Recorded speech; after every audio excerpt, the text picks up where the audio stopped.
Pansit.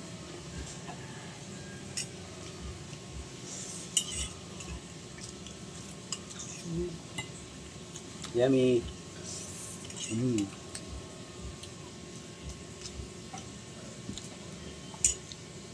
Para mayroon tayong upload. Kain tayo, Joan. Joan, kain.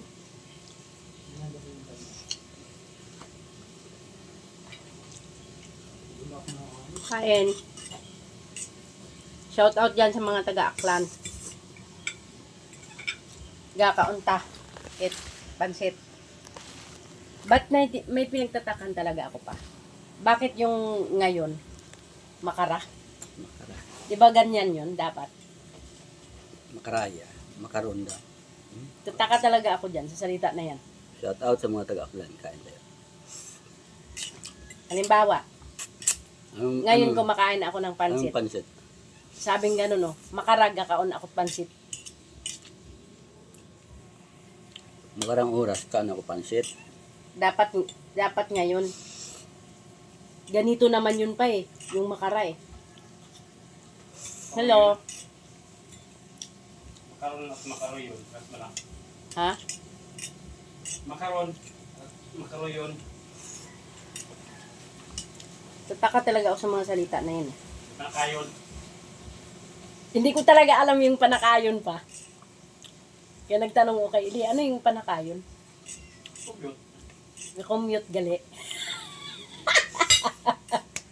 Hindi talaga alam yun pa.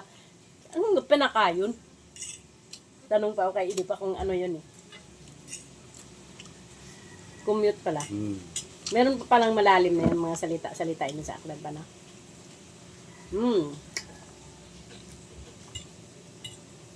Hindi masarap yung niluto ng pansit. Tatlong order na ako ah. Order ka pa. Marami pa yun. 1 kilo at kalahati kasi yung niluto ko. Kalahating yung kanton siya. Yung parang pansit kanton, gano'n. Dried. Tapos, 1 kilo na ganito. Yung pansit na bihon. Kaya 1 at kalahati. Ang suma total. Ayan. Tapos balak ko. Buti hindi pa ako bumiling kape.